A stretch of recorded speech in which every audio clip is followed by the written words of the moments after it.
시민참견 선문선입니다.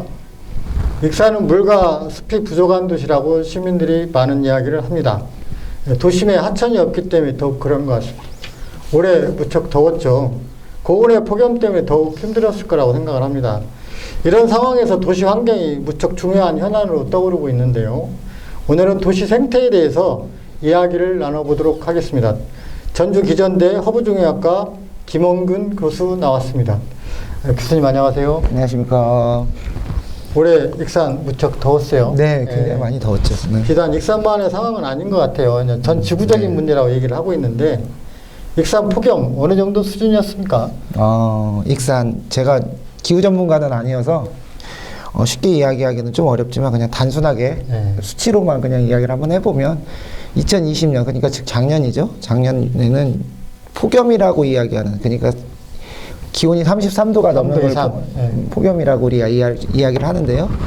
2020년 6월에 한두 차례 정도였고 7월에는 7월, 8월 합쳐가지고 2번 정도밖에 없었어요. 근데 이제 그거에 비해서 올해 2021년 올해에는 7월에는 20번이나 있었고요. 엄청나게 많네요. 네, 8월에는 11월 정도 11일 정도 11번. 네. 31일이네요. 다 합쳐보면. 그렇죠. 네. 어마어마하게 많은 정도로 폭염 지수가 폭염이었습니다.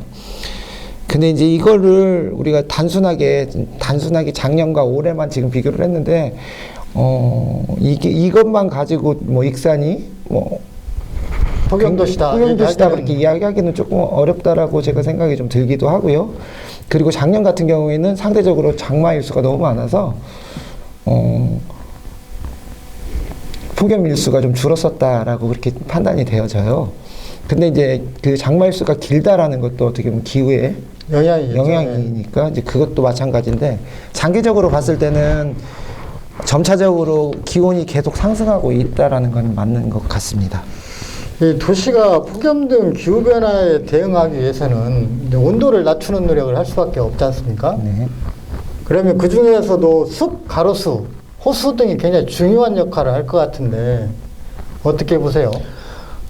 여러분들 다 알다시피 이제 물이 흐르거나 이제 나무가 많으면 그냥 상식적으로 봤을 때도 온도가 좀 낮아진다라는 것들을 경험치로 이제 느끼고 있을 거예요. 이제 예를 들어서 이제 한여름에 동네 골목에서 슈퍼마켓 아주머니가 너무 더워서 바닥에 물을 뿌리잖아요. 그러면 일시적으로라도 시원한 느낌이 들겠죠. 네, 이제 그 시원하기도 해요, 진짜로.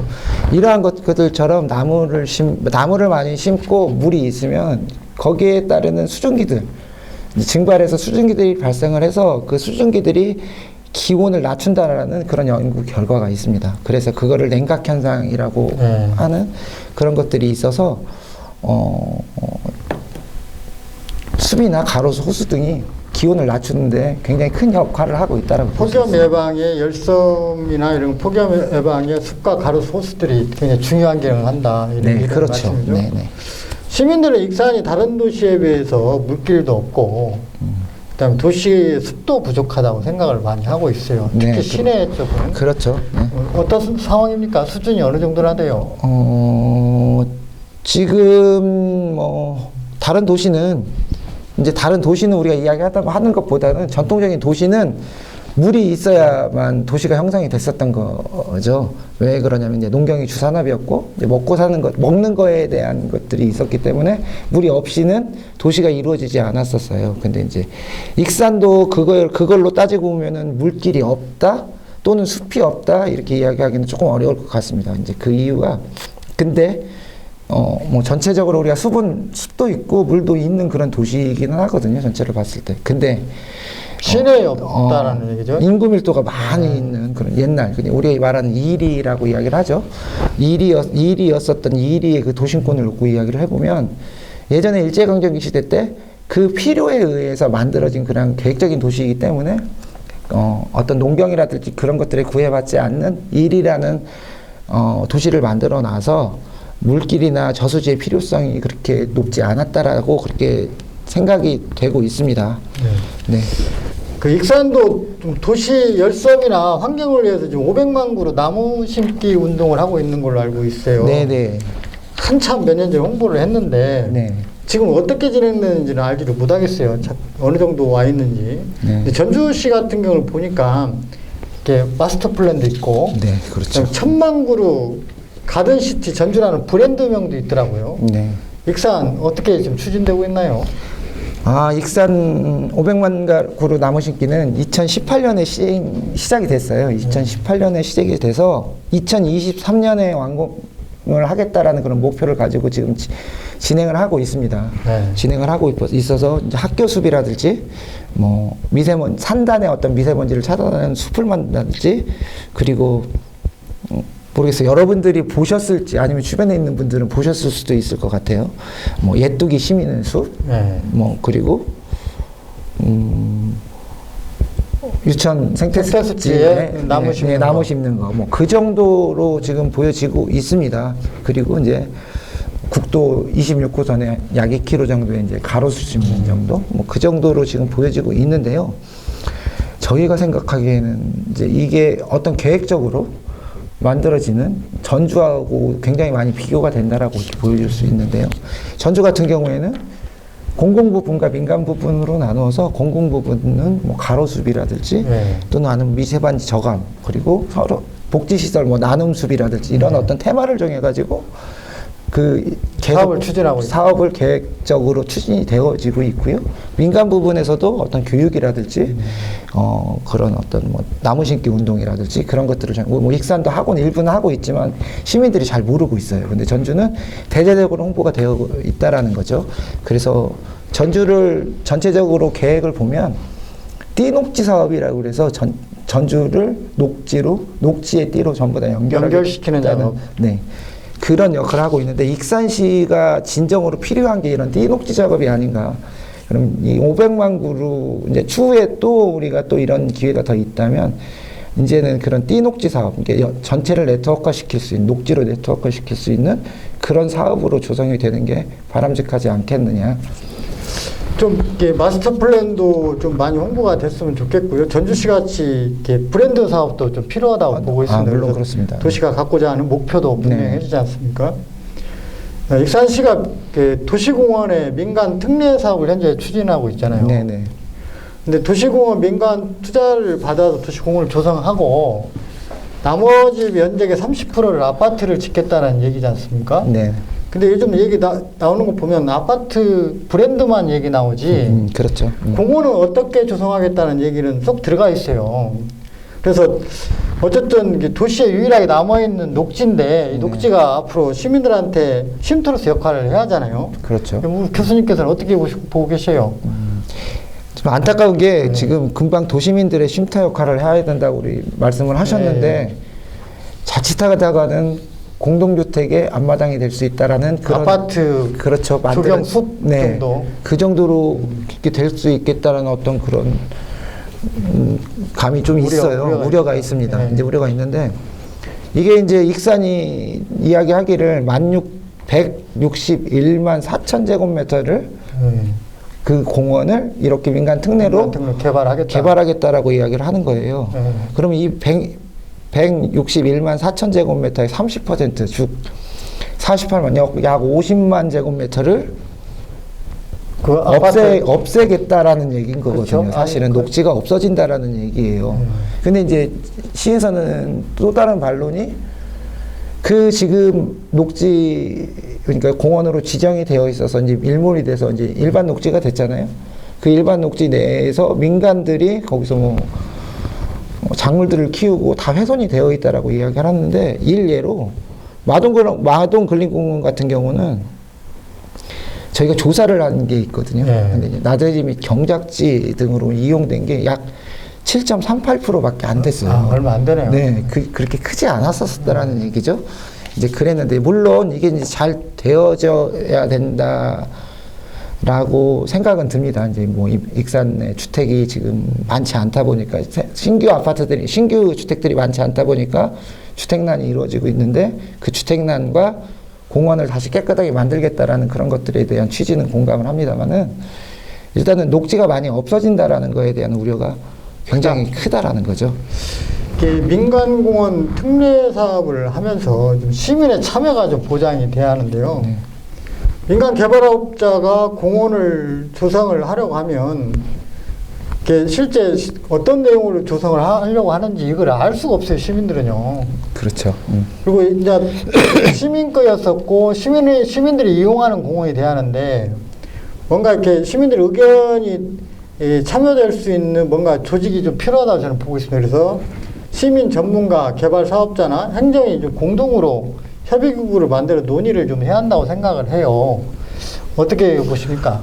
아, 이건 시민 참여가 반드시 있어야 된다는 것에 굉장히 크게 공감을 하고 있습니다. 이제 근데 뭐 일예로 조그마한 쌈지공원을 만들어도 주변 주민에게 공청회를 그렇죠. 하거든요. 근데 이거는 그거에 비해서 몇십 배, 몇백 배가 되는 커다란 공원, 그러니까 근린공원, 큰 근린공원을 만드는 사업인데 지금까지도 계획에 나와 있고 진행이 되는 상황인데 사업 승인이 어느 정도 이루어진 상황인데도 시민들은 어떠한 공원이 만들어지고 있다는 거에 대해서 전혀 모르고 있다라는 게 굉장히 큰 문제인 거죠. 그래서 아까도 이야기했다시피 시민을 위한 공간을 민간에게 이제 내어준다라는 그런 거기 때문에 시민의 참여는 반드시 이루어져야 된다고 보고 있고요. 시민은 들어가서 이게 기존 숲의 역할을 할 수 있는 건지 아니면 공동주택의 그냥 앞마당으로만 역할을 할 것인지 전략해버리는 그런 것들을 우리가 감시를 해야 되는 그런 시민들이 반드시 필요하다라고 보고 있습니다. 뭐 행정에서 이런 기구를 만들 움직임이나 이런 것도 없죠? 네, 지금 상황에서는 그런 것 같습니다. 어쨌든 이게 도시공원 네. 다 시민들한테 돌아올 공원인데 어떤 개발 방식만 바뀐 거잖아요. 네네. 그래서 시가 개발해야 할 거를 민간인이 좀 투자해서 조성을 하는데 반드시 시민들이 참여하는 기구를 좀 만들어주기를 바랍니다. 다른 곳에 뭐 이런 사례들이 있어요? 시민 참여하는 거? 대부분은 시민 참여를 하고 있을 거라고 저 보고 있고요. 뭐 조사는 안 해봤지만, 근데 이제 뭐 부산 같은 경우에도 지금 민간 특례 사업을 하고 있고, 뭐 각 부분에서 지금 뭐 각 지자체별로 진행되는 부분들이 꽤 많아요. 많은 곳에서 하고 있죠. 네, 이제 많은 곳에서 하고 있는데 대부분 TF팀을 꾸리고 있다라고 그렇게 저는 알고 있고요. 그렇게 판단하고 있습니다. 물길 이야기 좀 해보겠습니다. 익산은 지형상 외곽으로 빠지면 두 개의 강이 흐르고 있어요. 네. 만경강, 금강 두 개 큰 강이 흐르고 있는데 그리고 저수지도 보면 군데군데 있어요. 근데 도시 외곽으로 빠져있기 때문에 시민들이 좀 쉽게 접근하기는 좀 어려운데 삭막하다라고 얘기를 많이 하고 있어요. 시내에 네네. 물이 없다 보니까 그렇죠. 외곽에는 좀 물이 좀 있긴 한데 시내에 물이 없으니까 삭막하다고 생각을 하고 있잖아요. 네. 교수님 생각은 어떠신가요? 아까 앞에서도 한번 물길에 대해서 이야기를 했는데 물길은 도심성 물은 뭐 열섬 효과하고 기온 상승 억제하는 효과가 크다고 볼 수 있습니다. 그리고 또 이제 경관적인 측면으로도 굉장히 큰 즐거움을 줄 수 있는 아주 훌륭한 오브제이기도 하죠. 그래서 이제 일단 황등제 복원 계획이 있지 않습니까? 네. 황등제 복원 계획이 있는데 이제 황등제 복원 계획이 어떻게 보면 도심지에 가장 큰 물이 들어올 수 있는 어떤 그런 기회적인 요소라고 볼 수 있어요.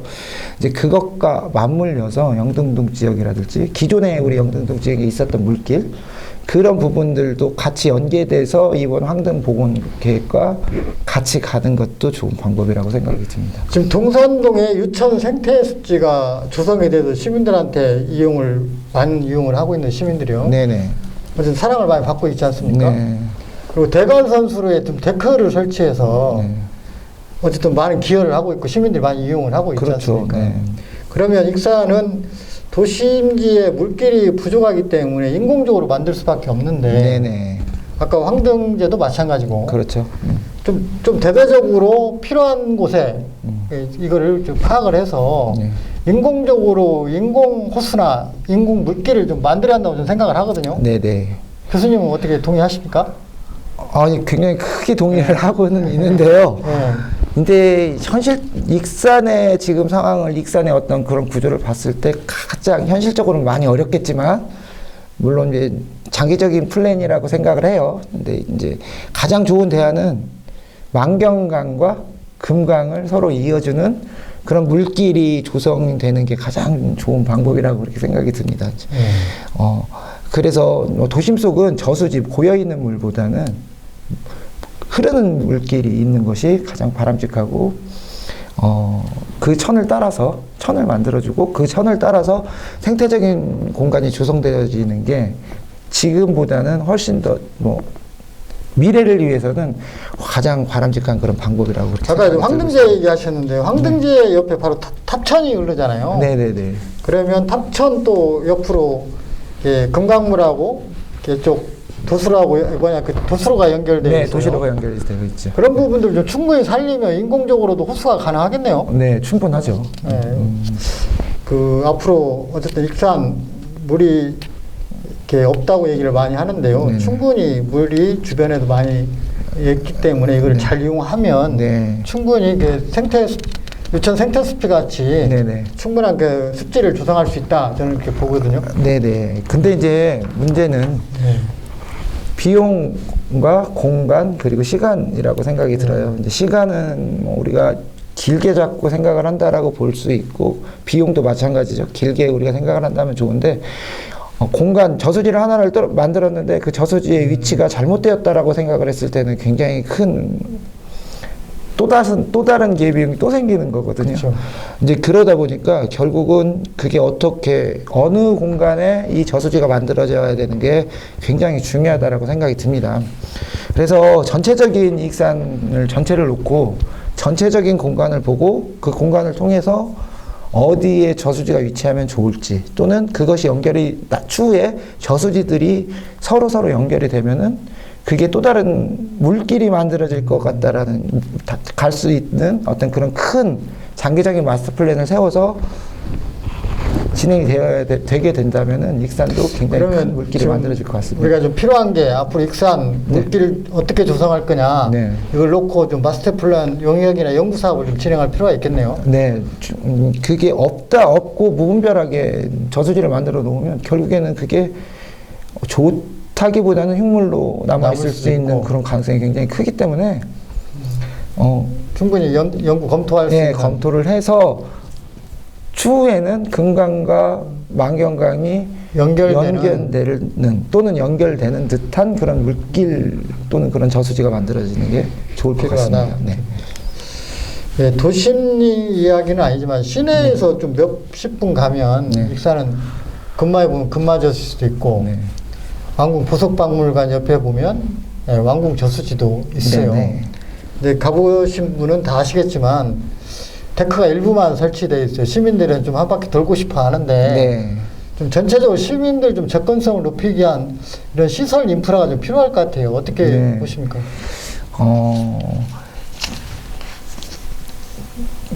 익산의 명소가 충분히 될 수 있는 그런 가치가 있는 공간이라고 생각이 듭니다. 이제 예를 들어 이제 금마저수지 같은 경우는 아시다시피 미륵산이 발원지입니다. 미륵산이 발원지여서 그 발원지에서 거기서 그 용수로 저수지가 채워지는 건데요. 저수지가 수질이 굉장히 좋아서 지금도 1급수로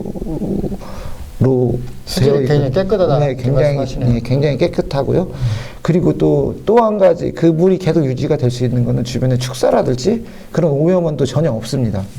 전혀 없어서 굉장히 경관적인 가치도 뛰어나오고 보존 가치가 굉장히 뛰어난 저수지라고 볼 수 있고요. 또한 이 왕궁 저수지를 또 이야기를 하자면 1920년에 일제시대 때 재를 쌓아가지고 만들어져서 그거를 기념해서 또 그 위에 한벽정을 또 만들었거든요. 그래서 한벽정에 올라가서 왕궁 저수지를 보면은 굉장히 아름다운 그 경관적인 가치를 느낄 수 있어요. 그래서 그곳은 알고 있는 사람들만 알고 있더라고요. 근데 그게 이제 어느 정도 홍보를 통해서 그리고 또 가서 이제 저수지를 돈다는 것도 굉장히 불편하거든요. 지금 현재는. 이제 거기에 이제 데크라든지 어떤 산책로라든지 그런 부분적인 아주 응파 유원지라든지 전 군산에 그 향락지, 유원지 그렇게 만들기보다는 경관을 충분히 살리고 그 가치를 이용할 수 있는 그런 공간으로서 시민들이 이용할 수 있게 데크 설치라든지 산책로 조성 그 정도로 조성을 했으면 네, 조성을 좋겠다. 하는 게 가장 좋을 것 같다는 제 생각입니다. 저는 가끔 그 생각도 해요. 이게 왕궁저수지하고 그 만경강으로 연결하는 네. 어차피 만경강에 자전거길이 딱 그렇죠. 조성이 되어 있잖아요. 네네네. 지금 왕궁천 정비 사업을 하고 있기 때문에 왕궁저수지하고 만경강하고 연결하는 명품 이렇게 자전거길이나 가로수길이나 이런 걸 만들면 네네. 참 이렇게 아름답지 않겠느냐 하고 많은 시민들이 쉽게 이용하기도 편하고 네. 그런 생각도 해봤어요. 그런 생각 안 해보셨습니까? 아니, 굉장히 좋은 생각이고요. 네. 제 생각은 자전거길은 익산 전체를 순환할 수 있는 도로가 만들어져야 된다라는 게 제 생각입니다.